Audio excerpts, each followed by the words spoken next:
नमस्कार, जनता टीवी देख रहे हैं आप। आपके साथ मैं हूं खुशबू पांडे। मैं हूं आपके साथ अमन त्रिपाठी। बुलेटिन में बात होगी कुछ अहम खबरों की। उत्तराखंड के मुख्यमंत्री पुष्कर सिंह धामी ने हल्द्वानी सर्किट हाउस में आपदा प्रभावितों की समीक्षा बैठक की और इस दौरान उन्होंने कुमाऊं कमिश्नर और टीम नैनीताल समेत सभी प्रशासनिक अधिकारी मौजूद रहे और सीएम ने बिजली, पानी, फसल, सड़कों के नुकसान का जायजा लिया।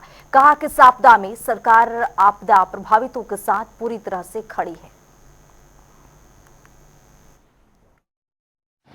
जब मैं राज्य का मुख्य सेवक हूँ, जब मैं जाऊँगा तो सभी जाएंगे। मैं जा रहा हूँ, आप देख रहे होंगे, और मुझे लगता है जो नहीं भी जा रहे हैं वो भी जाएंगे।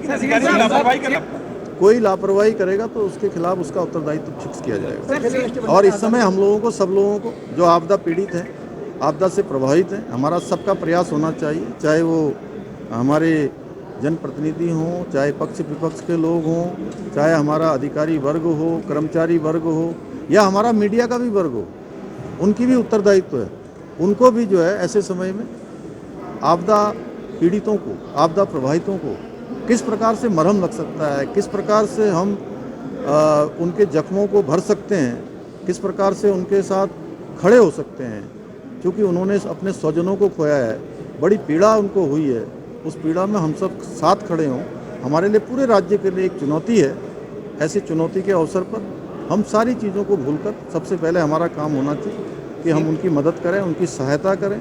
और आदरणीय प्रधानमंत्री जी का मैं धन्यवाद करता हूं कि उन्होंने हर आपदा में, और इस आपदा में भी हमको जो है बहुत सहयोग दिया है, बहुत हमारा उत्साहवर्धन भी किया है। कहीं ना कहीं हमको हमारे सभी आपदा पीड़ितों से आकर भेंट भी की है, समीक्षा भी की है। 1200 करोड़ रुपये की तत्कालिक रूप से हमको सहायता भी दी है। मैं आदरणीय गृह मंत्री जी का भी धन्यवाद करता हूँ कि कोई आपदा राज्य के अंदर आती है, किसी प्रकार का कोई भी हमारे सामने परेशानी होती है, तो हर संभव केंद्र की सरकार हमको सहायता करती है। धन्यवाद। तो आइए बुलेटिन में आगे बढ़ेंगे। बड़ी खबर आ रही है, उससे आपको रूबरू कराएंगे। देहरादून से बड़ी खबर आ रही है। सीएम धामी ने वित्तीय वर्ष 2025-26 के लिए बड़ी स्वीकृति दी है। 12 नगर निकायों में रजत जयंती पार्क निर्माण के लिए 13 करोड़ की राशि दी गई है। उत्तरकाशी में मृतकों की पहचान के लिए डीएनए परीक्षण भी होगा। ये बड़ी खबर से आपको अपडेट करवा रहे हैं।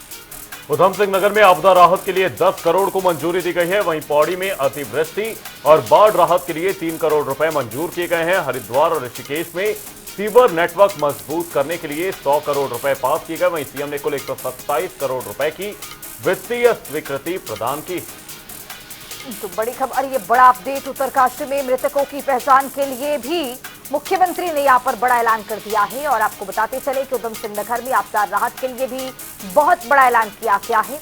बाढ़ राहत के लिए 3 करोड़ रुपए मंजूर किए गए हैं। हरिद्वार, ऋषिकेश में सीवर नेटवर्क को मजबूत कैसे किया जाए, इस बैठक में इस पर भी विचार विमर्श किया गया और इसके लिए भी मुख्यमंत्री की ओर से राशि स्वीकृत की गई है। 12 नगर निकायों में रजत जयंती पार्क निर्माण के लिए 13 करोड़ की राशि स्वीकार की गई है। उत्तरकाशी में मृतकों की पहचान के लिए भी मुख्यमंत्री ने यहां पर बड़ा ऐलान कर दिया है।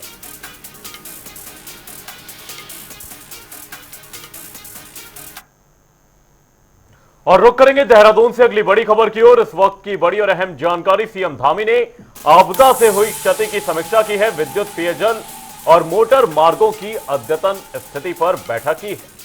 सीएम ने राहत और पुनर्निर्माण कार्य तेज करने के निर्देश दिए हैं और नैनीताल लोअर मॉल रोड और बाकेश्वर पुलों की क्षति पर तुरंत कार्रवाई हो, मुख्यमंत्री की ओर से ये कहा गया है। और 1 महीने में सड़कें दुरुस्त करने और जल निकायों से अतिक्रमण हटाने का अल्टीमेटम भी दिया गया है।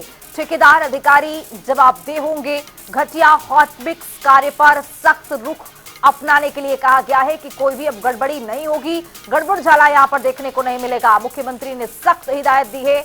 लाल कुआं, बिंदु खता, गोल नदी क्षेत्र के स्थायी समाधान के लिए डीपीआर तैयार किया जाएगा। वहीं स्वास्थ्य विभाग को जल जनित रोगों की रोकथाम के लिए तैयारी के निर्देश दिए गए हैं। ये बड़ी और अहम जानकारी। 1 माह में सड़कें दुरुस्त करने और जल निकायों से अतिक्रमण हटाने की बात कही गई है। वहीं ठेकेदार और अधिकारी जवाबदेह होंगे। लाल कुआं, बिंदु खत्ता, गौला नदी क्षेत्रों के स्थायी समाधान के लिए डीपीआर तैयार किया जाएगा।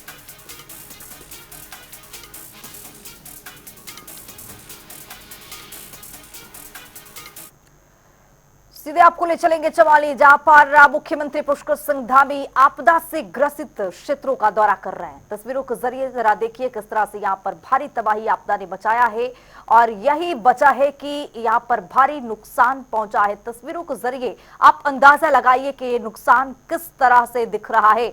और इसी जगह पर मुख्यमंत्री पुष्कर सिंह धामी, आपको बताते चले कि हवाई सर्वेक्षण कर रहे हैं और मुख्यमंत्री पुष्कर सिंह धामी जानने समझने की कोशिश कर रहे हैं कि इस आपदा से कितना नुकसान हुआ है और इस आपदा ने कितने लोगों को बेघर किया है, इस नुकसान की भरपाई कैसे करना है। मुख्यमंत्री यही वजह है कि इसका निरीक्षण करने के लिए पहुंचे हुए हैं। आपको बता दें, बीते दिनों चमोली में बादल फटने की घटना सामने आई थी, जिसके चलते एक बहुत बड़ा इलाका क्षति का शिकार हुआ और उसके चलते ये जो तस्वीरें सामने आ रही हैं, इसमें आप देख सकते हैं कि किस तरह से आपदा की मार चमोली को झेलनी पड़ी है। घर, मकान, क्षेत्र सभी का यही हाल है और आप देख सकते हैं किस तरह से भारी मलबा घरों के सामने जमा हुआ है। घरों को भारी क्षति देखने को मिली है और इस दौरान सीएम धामी स्थानीय लोगों से मुलाकात कर जो हुआ नुकसान है उसका आकलन करते हुए नजर आ रहे हैं। सीएम धामी चमोली से स्थलीय निरीक्षण करने के लिए पहुंचे हैं और सीएम के निर्देशों पर राहत और बचाव कार्य जारी है। नंदानगर में हालातों का जायजा ले रहे हैं सीएम धामी, जहां पर बीते दिनों बादल फटने की घटना के बाद एक बहुत बड़ा जल जमाव का हिस्सा देखा गया। उसके बाद से ये जो मलबा देखा जा रहा है, इस मलबे के तहत कई जिंदगियां इस मलबे में दबी हुई नजर आई और साथ ही आपको बता दें जो भारी नुकसान इस दौरान देखने को मिला है नंदानगर में, उसका जायजा लेने के लिए सीएम पुष्कर सिंह धामी पहुंचे। तो नंदानगर में हालातों का जायजा ले रहे हैं मुख्यमंत्री पुष्कर सिंह धामी। तस्वीरों के जरिए आप देखिए स्थानीय लोगों का जो भीड़ है वो उमड़ पड़ा है, चूंकि यही जो स्थानीय है इस आपदा का मार उन्होंने झेला है और कई लोगों ने अपनों को खो दिया है, घर खो दिया, अपनों को खो दिया। और यही इसी कड़ी में मुख्यमंत्री जब पहुंचे हुए हैं तो आप बीती वहां के लोग बता रहे हैं कि आखिर किस तरह से ये मलबा घरों तक जा समाया है और किस तरह से लोगों ने अपनों को खोया है, घर द्वार खो दिया है। और मुख्यमंत्री पुष्कर सिंह धामी जो हैं जाहिर तौर पर यहां पर सुनते हुए हालातों का जायजा लेते हुए नजर आ रहे हैं, मुआयना कर रहे हैं कि क्या इसका जो नुकसान जहां जितना हुआ है क्या इसका भरपाई किस तरह से करना है। और यहां पर और भी जानने समझने परखने की मुख्यमंत्री पुष्कर सिंह धामी कोशिश करते हुए नजर आ रहे हैं। चूंकि जो चमोली का क्षेत्र है वो पूरी तरह से पहाड़ी इलाका है, ये जंगली क्षेत्र है और यहाँ पर जो आसपास के रहने वाले लोग हैं हर वर्ष हर तरह से इस आपदा को झेलते हुए नजर आते हैं। और इस वर्ष भी देखा गया कि चमोली में किस तरह से बादल फट जाती है और पूरी तरह से जो कई घर होते हैं यानी पूरा का पूरा गांव किस तरह से इसमें समाहित हो जाता है। हालांकि एनडीआरएफ एसडीआरएफ की टीम जिस तरह से मौके पर पहुंचती है और यहाँ पर राहत बचाव का कार्य किया गया, लेकिन इसी बीच में ये देखा गया कि चमोली वासियों का बहुत बड़ा नुकसान हुआ और यही नुकसान की वजह से जो लोग हैं वो अपने घर द्वार को खो दिए, अपनों को खो दिए हैं। और इसी कड़ी में मुख्यमंत्री पुष्कर सिंह धामी पहुंचे हुए हैं हालातों का जायजा लेने के लिए।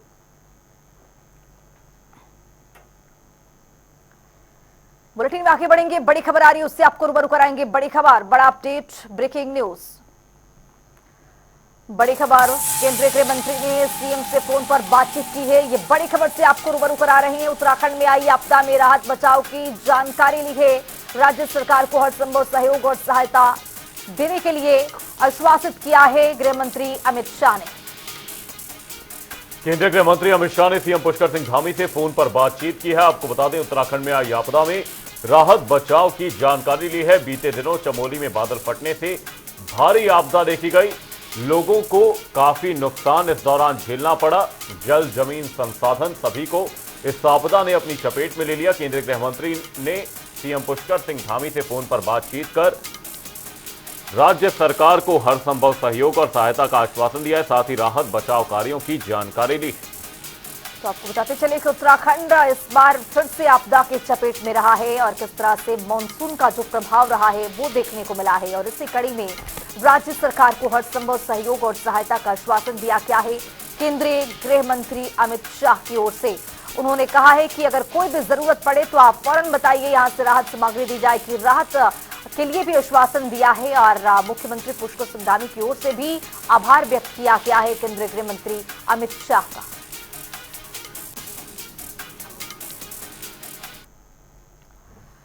और रुक करेंगे देहरादून से अगली बड़ी खबर की ओर। इस वक्त की बड़ी और अहम जानकारी देहरादून से सामने। पूर्व सीएम हरीश रावत को सीबीआई ने नोटिस भेजा है। स्टिंग मामले में हरीश रावत को नोटिस जारी किया गया है। तो सीबीआई ने 2016 के चर्चित स्टिंग ऑपरेशन मामले में नोटिस भेज दिया है। स्टिंग में विधायकों के खरीद फरोख्त की वीडियो भी वायरल हुई थी और इसी पर अब कार्रवाई होती हुई। इससे पहले भी हरीश रावत को कई बार नोटिस सीबीआई की ओर से दिया गया है। तो हरीश रावत एक बार फिर से मुश्किलों में घिरते हुए नजर आ रहे हैं। सीबीआई की ओर से नोटिस भेज दिया गया है स्टिंग मामले में। ये बताते चले आपको कि ये नोटिस भेजा गया है, 2016 का पूरा मामला है और अब देखा गया है कि हरीश रावत को सीबीआई की ओर से नोटिस भेज दी गई है। हरीश रावत उत्तराखंड के पूर्व मुख्यमंत्री, कांग्रेस पार्टी के दिग्गज नेता हैं और अब सीबीआई के रडार पर।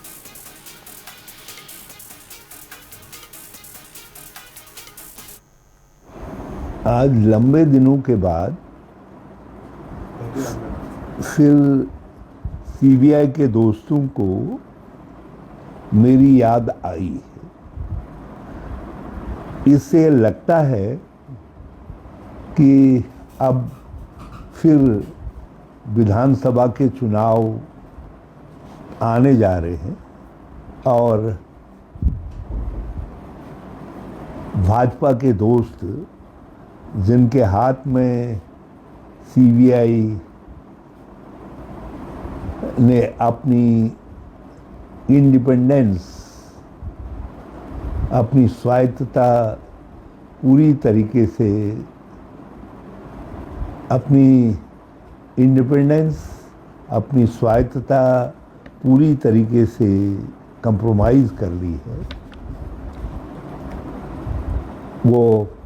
उन्होंने मुझे चुनाव के लायक समझा है। इधर तो मैं तो कह रहा हूं कि नहीं, अब मैं नहीं और लोग आगे आएंगे, मगर लगता है भारत सरकार में बैठे हुए लोग अब भी ये मानते हैं कि मैं चुनाव परिणामों को प्रभावित कर सकता हूं। तो इसलिए विथ थैंक्स मैं इस नोटिस को ग्रहण कर रहा हूं, मगर इस अनुरोध के साथ कि अभी मैं सितंबर तक कहीं यात्रा करने की स्थिति में नहीं हूं। तो मुझे अक्टूबर में सेकंड या थर्ड वीक का कोई समय यदि दें तो मुझे खुशी होगी कि मैं अपने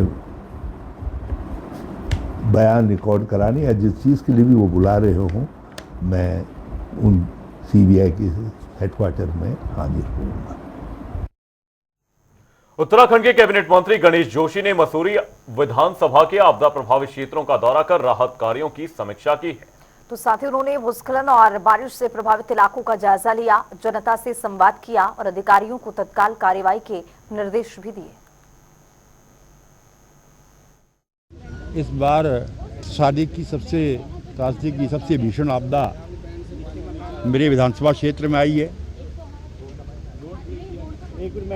लगभग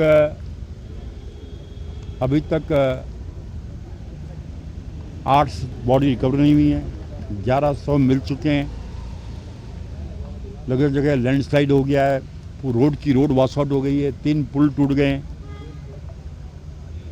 200 से अधिक लोगों को हमने होटल्स में, स्कूलों में ठहरा रखा है। तो उनके रहने की, खाने पीने की व्यवस्था सरकार कर रही है। और क्योंकि मेरे तो ये परिवार के लोग हैं, घर के लोग हैं, इनके आशीर्वाद से मैं लगातार तीसरी बार विधायक हूँ इस क्षेत्र से। हालांकि मैं 4 बार हूँ, लेकिन पूरी सरकार, पूरा सिस्टम इनके साथ में खड़ा है। कल माननीय मुख्यमंत्री जी भी मेरे साथ 3-4 जगह गए और हमारी पूरी कोशिश है कि इनके इस दुख की घड़ी में इनके साथ हम खड़े, इनके भरोसे पर खड़े उतरें। मैं लगातार पिछले 3 दिन से लगातार क्षेत्र में दौरे कर रहा हूँ।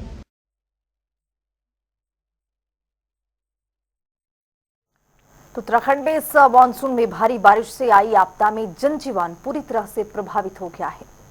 प्रधानमंत्री नरेंद्र मोदी ने तात्कालिक रूप से 1200 करोड़ रुपए की आर्थिक मदद की घोषणा की है। वहीं मुख्यमंत्री पुष्कर सिंह धामी भी लगातार प्रभावित क्षेत्रों का निरीक्षण कर राहत सामग्री भेज रहे हैं। इसी को लेकर बीजेपी मीडिया प्रभारी मनवीर चौहान ने बताया है कि इस वर्ष की आपदा 2013 के बाद सबसे भयानक रही है और सरकार प्रभावित जनों की सुरक्षा एवं राहत के लिए सतत प्रयास कर रही है। मुझे लगता है जिस प्रकार से इस समय आपदा से जो नुकसान हुआ है वो मुझे लगता है उत्तराखंड की सबसे बड़ी आपदा इस वर्ष आई है और इसमें अत्यधिक जो सार्वजनिक संपत्ति और सरकार निजी संपत्तियों का नुकसान हुआ है और इसको लेकर के सरकार पूरी तरह से आपदा राहत कार्यों में जुटी हुई है। आदरणीय मुख्यमंत्री जी स्वयं ग्राउंड जीरो पे जा करके सभी आपदा पीड़ितों से मिल रहे हैं, उनके आपदा राहत को लेकर के जो उनकी आवश्यकता है उसको पूरी करने की कोशिश कर रहे हैं। इसके साथ ही चाहे जिला प्रशासन टीम हो, पुलिस प्रशासन हो, NDRF हो, SDRF हो, सभी एजेंसियां आपदा पीड़ितों की सहायता में जुटी हुई है।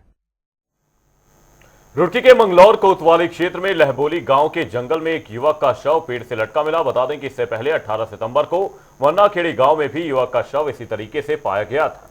तो लगातार शव मिलने से ग्रामीणों में दहशत का माहौल है और मृतक की पहचान वन्नाखेड़ी निवासी युवक के रूप में हुई है। वहीं पुलिस ने शव को कब्जे में लेकर हर पहलू पर जांच पड़ताल शुरू कर दी है।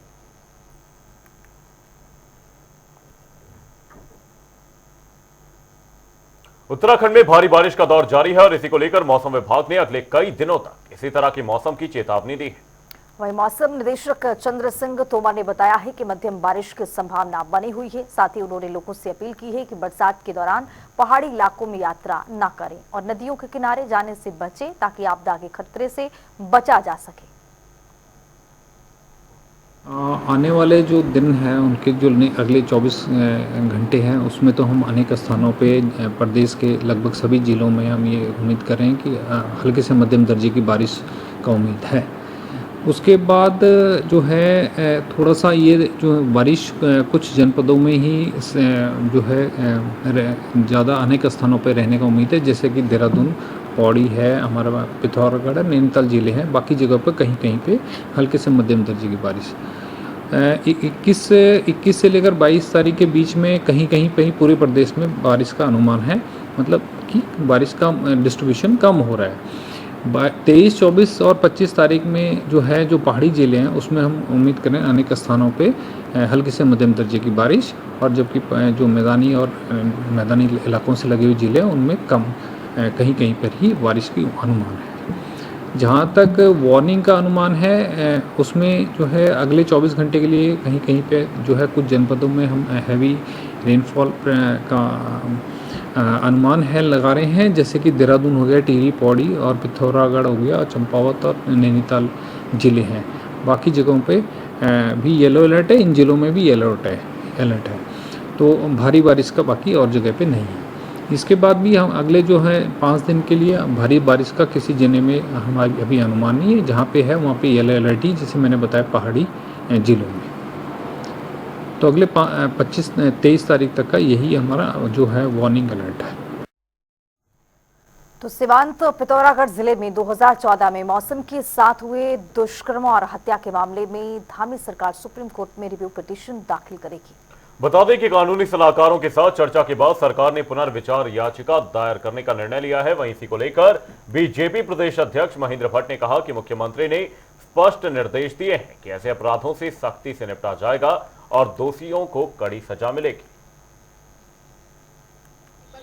देखिए, माननीय मुख्यमंत्री जी पुनः याचिका दायर करने को उन्होंने कहा है। हम किसी प्रकार के जो इस प्रकार की घटनाएं होती हैं उसको हम कड़ाई से निपटना जानते हैं और सरकार ने इस कदम में मुख्यमंत्री जी का आभार व्यक्त करता हूं कि उत्तराखंड देवभूमि के अंदर देवतुल्य बहनों का जो इस प्रकार के अपराध होंगे उन पर कड़ाई के साथ सजा देने का प्रावधान होगा।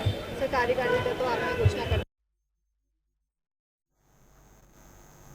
उत्तराखंड के धारचूला विधानसभा क्षेत्र से कांग्रेस विधायक हरीश धामी ने जिला प्रशासन पर गंभीर आरोप लगाए हैं।